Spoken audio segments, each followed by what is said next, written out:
안녕하세요. 오늘은 공공부문에서 아주 주요한 역할, 특히 우리 도로 안전과 직결된 일을 하시지만 어쩌면 이름조차 좀 생소하실 수 있는 분들이죠. 바로 운행제한 단속관에 대한 이야기입니다. 여러분께서 보내주신 자료들이 참 다양해요.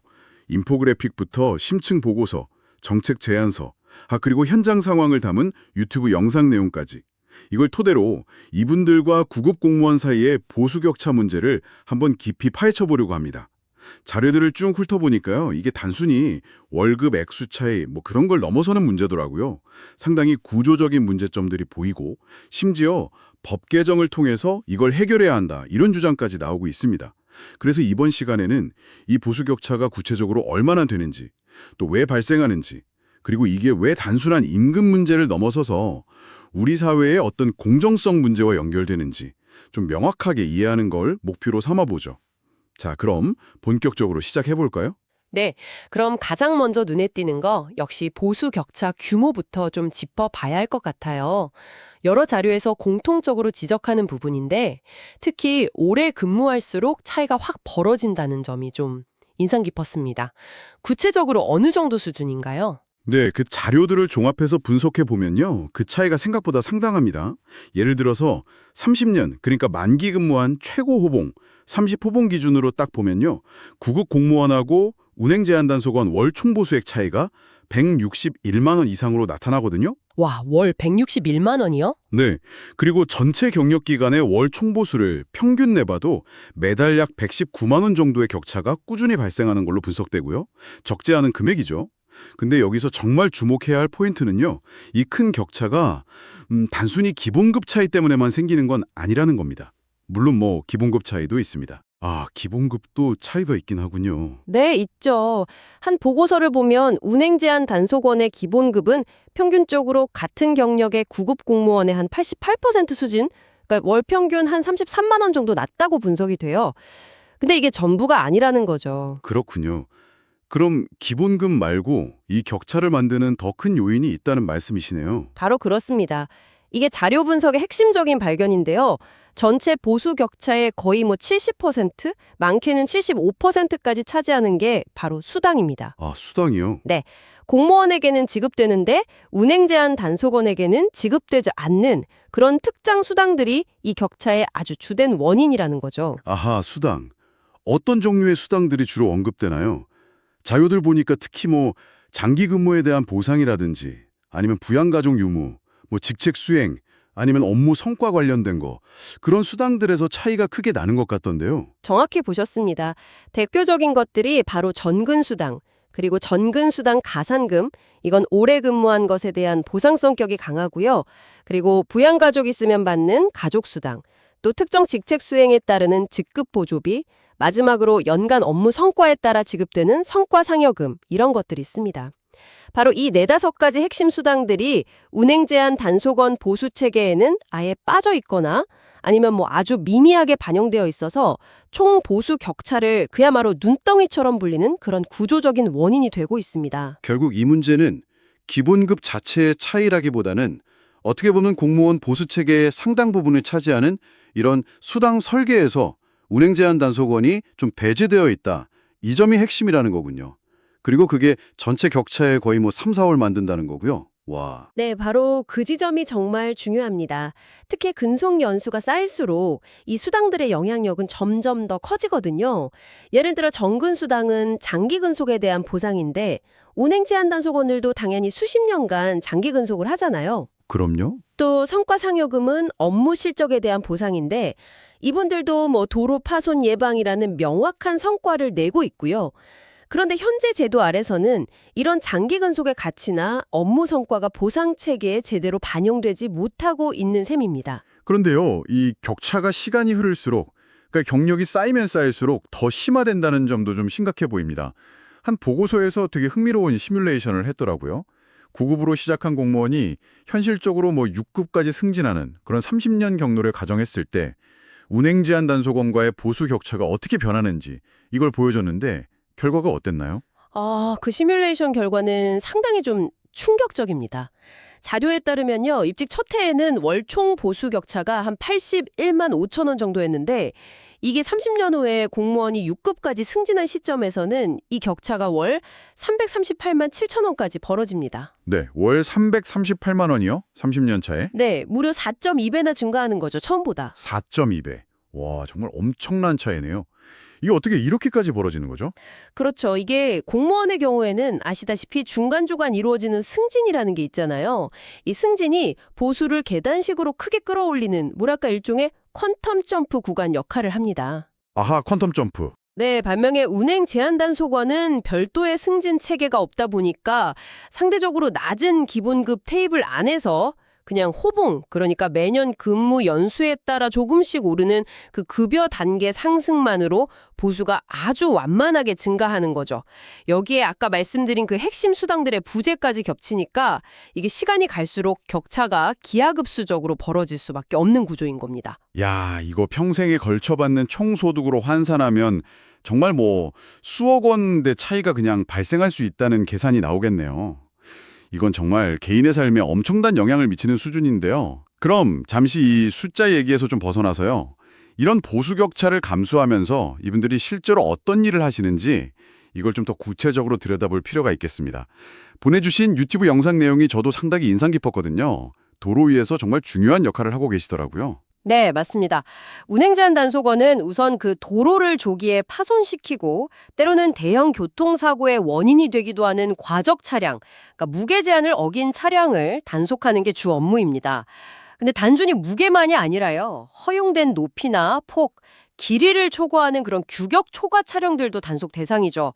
영상에서 보셨듯이 막 거대하고 위험해 보이는 그런 불법 운행 차량들을 도로 위에서 직접 마주하고 제지하는 분들이 바로 이분들입니다.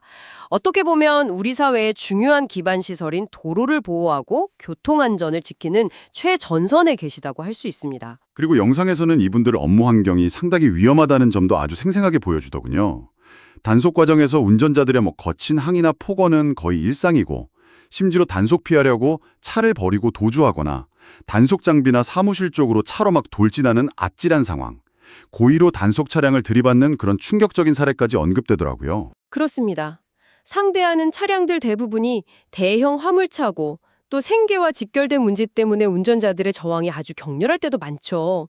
그래서 때로는 신체적인 위협에 노출되기도 하고요. 그럼에도 불구하고 이분들의 업무는 사회적으로 정말 매우 중요합니다. 한 자료에 제시된 비유가 참 인상적인데 그 축하중 15톤, 그러니까 차축 하나에 15톤의 무게가 실린 화물차 한 대가 도로에 가하는 부담이요. 일반 승용차 39만 대가 지나가는 것과 맞먹는다고 합니다. 네, 승용차 39만 대요. 와, 상상하기 어려운 수치인데요, 정말. 네. 그러니까 이분들의 단속 활동 하나하나가 사실은 막대한 도로 유지보수 비용을 절감하고 더 나아가서 도로 파손으로 인한 사고 위험을 줄여서 도로 위를 달리는 바로 여러분의 안전을 지키는데 직접적으로 기여하고 있는 셈입니다. 그런데요, 이 보수 문제하고 업무의 위험성 이걸 넘어서서 자료들을 보면 이분들의 법적 지위 자체가 굉장히 좀 독특한 상황이더라고요. 도로법 얘기가 나오는데 이게 왜 이렇게 중요하게 다뤄지는 걸까요? 그 부분이 이 문제를 이해하는데 아주 중요한 열쇠입니다. 네, 다른 많은 공공부문 비정규직이나 무기계약직, 우리가 흔히 공무직이라고 부르는 근로자들과는 달리요. 운행 제한 단속원이라는 그 명칭하고 직무가 도로법이라는 법률, 구체적으로는 제77조에 명확하게 규정이 되어 있습니다. 법에 이름이 딱 명시되어 있군요. 네. 국가가 법률로서 그 존재와 역할을 공식적으로 인정한 아주 이례적인 경우죠. 그래서 법정 공무직이라고도 불립니다. 그리고 더 특별한 조항이 도로법 제109조에 있는데요. 이 조항은 운행 제한 단속원이 만약에 뇌물수주 같은 특정 부패 범죄를 저질렀을 경우에요. 형법 같은 걸 적용할 때 공무원으로 본다. 즉 공무원으로 의제한다고 규정하고 있습니다. 공무원으로 본다. 법적으로는 특정 범죄에 대해서는 공무원이랑 완전히 똑같은 수준의 청렴 의무 그리고 처벌 기준을 적용받는다는 뜻이네요. 그런데 보수나 초원은 그렇지 않다는 거고요. 이거 듣고 계신 여러분도 이 부분이 좀 의아하게 느껴지실 수 있겠네요. 바로 그 지점입니다. 그게 정책 제안서나 관련 자료들에서 권리와 책임의 불균형이라고 아주 강하게 지적하는 부분입니다. 즉, 법률을 통해서 뇌물죄 같은 부분에서는 공무원 수준의 무거운 책임과 의무를 부과하면서도 그에 상응하는 권리, 대표적으로 보수나 복지 같은 처우는 공무원과 동등하게 보장하지 않는다. 이런 모순이 있다는 거죠. 그래서 동일가치노동 공정보상 원칙에 입각해서 법으로 부여된 공적 역할과 책임 수준에 걸맞은 보상이 이루어져야 한다.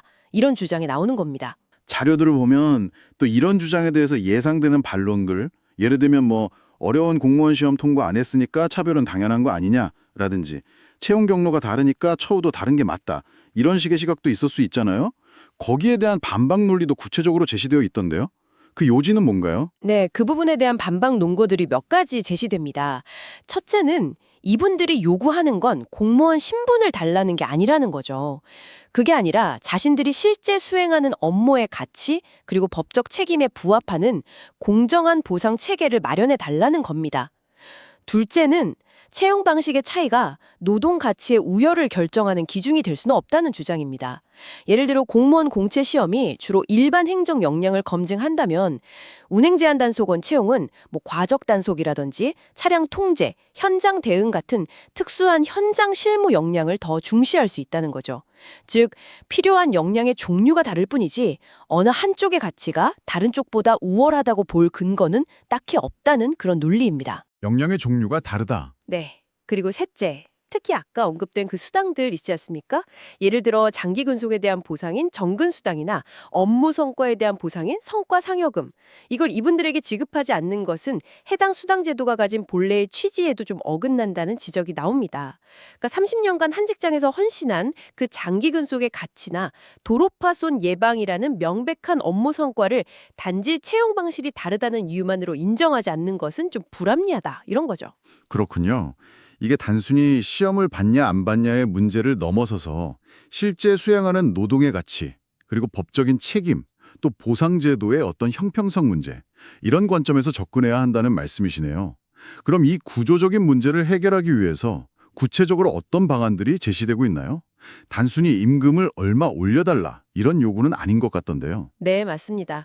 더 근본적이고 구조적인 해결책을 제안하고 있습니다. 여러 정책 제안 자료에서 공통적으로 제시하는 핵심 방안은요, 바로 도로법 자체를 개정하자는 겁니다. 그래서 운행제한단속원의 보수 기준에 대한 법적인 근거를 마련하자 이거죠. 아예 법률에 직접 보수 기준을 명시하자고요? 그렇습니다. 예를 들면 도로법의 새로운 조항, 가령 제77조의 8 같은 조항을 신설해서요. 운행제한 단속원의 보수는 그 업무의 특성, 그리고 유사 업무를 수행하는 국가공무원, 예를 들면 구급 공무원의 보수 수준을 고려해서 대통령령으로 정한다와 같은 이런 원칙적인 규정을 두자는 겁니다. 여기서 유사 업무 공무원 보수 수준 고려 외에도 직무의 난이도라든지 책임의 정도, 또 작업 환경이나 위험성 같은 것들을 종합적으로 고려하도록 명시하고 구체적인 지급 기준이나 방법 같은 세부 사항은 하위 법령인 대통령령에 위임하는 방식, 이런 걸 제안하고 있습니다. 법률로 이렇게 원칙을 딱 정해두면 현재 이분들을 고용하고 있는 여러 기관들 있잖아요. 예를 들어 국토교통부 같은 중앙정부나 각 지방자치단체, 심지어 한국도로공사나 민자도로 운용회사까지도 모두 이 기준을 따라야 하는 어떤 구속력이 생기겠군요. 지금은 사실 소속 기관별로 처우가 좀 제각각이라는 문제도 자료에서 지적되었던 것 같거든요. 맞습니다. 바로 그 점이 법 개정을 주장하는 아주 중요한 이유 중 하나입니다. 현재 똑같은 운행 제한 단속 업무를 수행하더라도 소속 기관이 어디냐에 따라서 임금이나 복지 수준이 정말 천차만별, 소위 동일 노동 상위 임금 문제가 좀 신박한 상황이거든요. 그래서 법률 개정을 통해서 전국적으로 통일되고 법적 구속력을 갖는 보수 기준의 없던 한선 또는 가이드라인을 마련하자는 거죠. 이걸 통해서 아까 말씀드린 그 핵심 수당들, 전근수당이나 성과상여금 같은 것들을 지급할 수 있는 법적 근거를 명확히 하고, 나아가서는 업무 중에 발생하는 사고나 질병에 대한 공무상 재해 보상 수준도 공무원에 준하도록 개선하는 그런 논의까지 이어질 수 있는 제도적 토대를 만들자, 이런 주정입니다. 물론 뭐 법이 개정된다고 해도 실제로 시행령을 만들고 또 예산을 확보하는 등의 후속 과제가 남겠지만 문제의 근본적인 해결을 위해서는 이런 법적 기반 마련이 필수적이다. 여기에 의견이 모아지는 것 같습니다. 자, 오늘 저희가 함께 살펴본 자료들을 통해서 무엇을 알 수 있었을까요? 처음에는 그냥 단순히 구급 공무원과 운행 제한 단속원의 보수 격차, 이 숫자에서 시작했지만 그 이면을 좀 깊이 들여다보니까요. 노동의 가치, 공정성, 또 법적 책임과 권리의 불균형, 그리고 더 나아가서는 우리 모두의 일상적인 안전과 직결된 아주 복합적인 이야기가 숨어 있었습니다. 운행 제한 단속원들은 도로 파손과 대형 사고를 예방하는 분명 위험하지만 사회적으로 정말 필수적인 공공 업무를 수행하고 있고 또 도로법상으로도 독특한 법적 지위를 부여받고 있지만 현실에서는 주로 수당 지급 체계의 차이 때문에 상당한 보수 격차와 처우의 불균형을 겪고 있다. 이 사실을 구체적인 데이터와 법조항을 통해서 확인할 수 있었습니다. 네, 그렇죠. 제공된 자료들은 이 문제가 단순히 특정 직종의 임금을 얼마 더 줘야 하냐, 마냐 이런 차원을 넘어서서 우리 사회가 공공부문에서 수행되는 노동의 가치를 어떻게 평가할 것인가, 그리고 그에 부여된 법적 책임과 보상을 어떻게 일치시킬 것인가에 대한 아주 근본적인 질문을 던지고 있다. 이렇게 정리할 수 있겠습니다. 특히 도로법을 통해서 특정 범죄에 대해서는 공무원과 동일한 책임을 지우면서도 정작 보상에서는 차등을 두는 현재의 권리와 책임의 불균형 상태, 이게 핵심적인 문제로 부각되었죠. 그리고 그 해결책으로 감정적인 호소나 단순 임금 인상 요구가 아니라 도로법 개정이라는 구체적이고 제도적인 개선 방안을 제시하면서 문제의 근본 원인이 개인이 아니라 시스템에 있다. 이걸 지적하고 있습니다. 그렇다면 이 자료들을 통해 마지막으로 이런 질문을 한번 던져볼 수 있겠습니다. 만약 법률이 특정 행위에 대해서 이분들을 공무원과 동일하게 취급하면서 높은 수준의 책임과 청렴성을 요구한다면 과연 우리 사회는 이분들이 도로 위에서 수행하는 공공안전과 사회 기반 시설 보호라는 그 노동의 가치 전체를 어떻게 평가하고 또 그에 합당한 보상을 어떻게 제도적으로 보장해야 할까요? 아마 다음번에 고속도로나 국도 위에서 과적 단속 현장을 이렇게 마주치게 된다면 오늘 저희가 나눈 이야기들을 한 번쯤 떠올려 볼 만한 그런 질문인 것 같습니다. 오늘 저희의 심층적인 이야기는 여기까지입니다.